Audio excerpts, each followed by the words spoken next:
اینجا برادران نویساندن که حاجی اینقدر مردم از تو ناراضی شدن، میلش دنیا ناراضی شود، خدا از من راضی است، پیغمبر از من راضی است. این منبر جایی هست که باید هم از من راضی نباشد.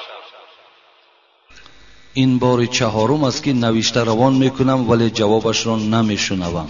برادر گفتن 4 بار شد من سوال میدهم لیکن جواب نمیگیرم. میخوانیم سوال این برادر. السلام علیکم داملای عزیز، بعدی سلام ما یک چند سوال را پیشکشتان کردنیم. دوم، پیشتر هنگام گذشتن برادر کلانی زن او را با برادری بیزن یا زندار بعد نکاح کرده با زنی میدادند. آیا این عمل و رفتار درست است یا نه؟ چی میشود که این را شرح و ایضاح میدادید؟ اگر برادر میگذرد زن او در خانه گویم وقتی به شوهر میماند، آیا همون را گویم برادر دیگرش یا دادر او گرفته میتواند نمیتواند؟ بعضی ها میگویند که اکم میتواند و دادر نمیتواند. این گفته مردم است، لیکن همه او میتواند. وقتی که مثال همون برادری که از ما و شما از خانه گذشت، وقتی که زنی که گویم تا دوره های برادرمان ینگمان بود، لیکن وقتی برادرمان که گذشت او دیگر ینگه ما و شما نیست.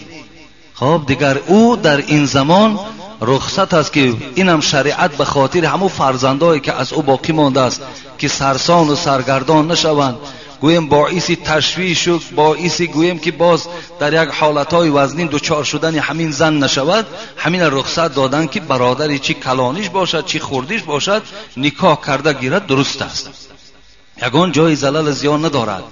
این در نظر شاید بعضی آدمان ناخوب تابد، لیکن این مسئله شریعتی است برادر عزیز.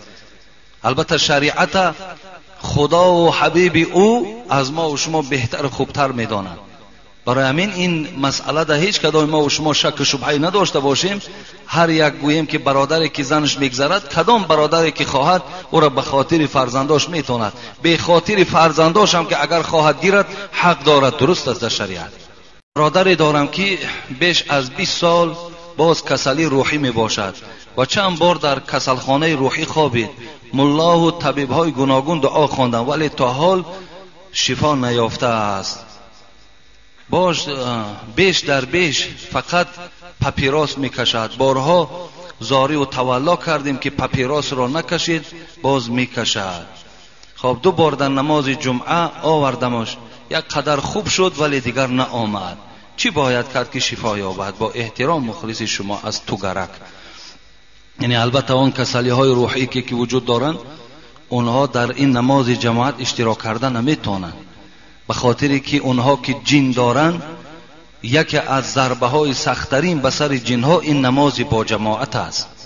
اگر کدام ما و شما پایبند نماز با جماعت باشیم، هیچ وقت ما و شما کسل روحی نمیشویم. یکی از ضربه های وزبینه که به سر جنها می آید این چی است؟ انا همین نماز با جماعت، حضور در نماز با جماعت است. و این خاطر این 1 بار یا 2 بار آمد دیگر جنها ایرا نمیمانند که این در نماز جمعه اشتراک کند. فقط اینا میتوانند این برادرهایی که اینجا حاضر مولانا مشهور آدم است در خواندن گویم علیه جنها، اینجا با یک قسم برادرهای دیگر هم وجود دارند که علیه جنها میخوانند. شما مراجعت کنین، انشاءالله من برای شما اینها را توصیه میدهم. خدا خواسته باشد شفا را البته و این فرزندی تو باشد، برادری تو باشد، خدا نصیب میکند.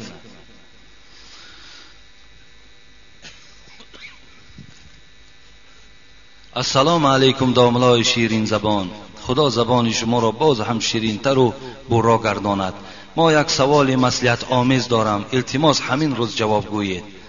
برای آن که من از راه دور آمدم دیگر آمدن نمیتوانم. ایره یک مادر جمعه گذشته نویسانده بود است.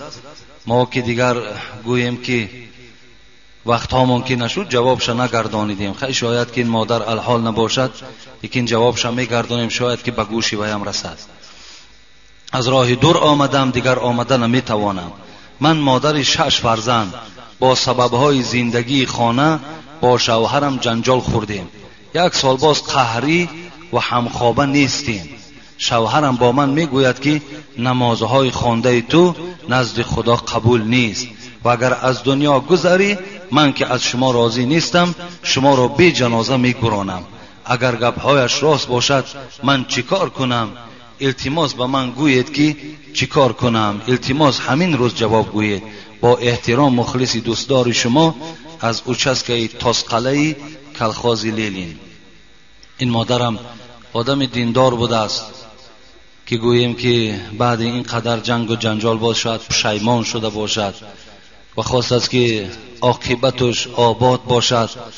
1 سال هست که با شوهر خود جنجال دارم، هم خوابه نیستم. خب این شوهر از من راضی نباشد، گوری من چگونه باشد، قیامت من چگونه باشد. گفته از ما مصلحت طلب کردن. برادرای خیلی عزیز و خیلی گرامی، اینجا در سوال ها در این باب خیلی زیاد. من 3-4 سوال فقط مخصوص شکایت مردها از زنها هست که اطراف این برای ما چی مصلحت میدهی.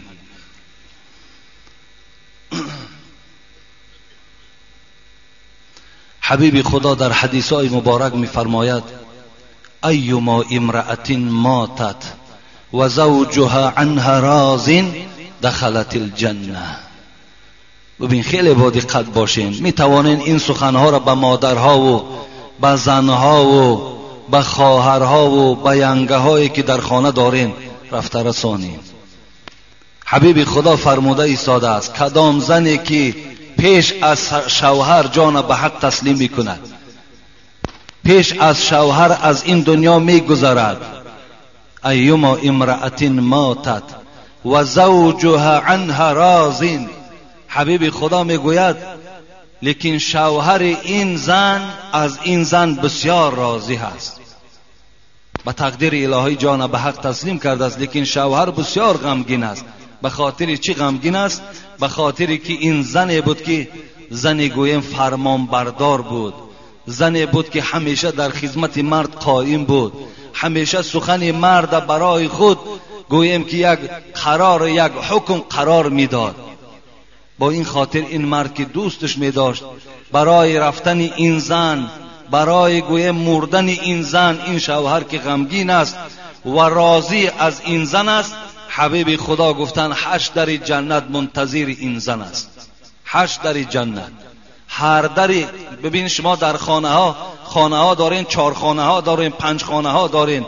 هر خانه تو اینش از اینش دیگرگون است، اینش از اینش زیباتر است. جنت هم همچنان است. هر دری او به خودش باز کوشک‌های جدا دارد، هر کدام او به خودش خوراک‌های الهیده دارد.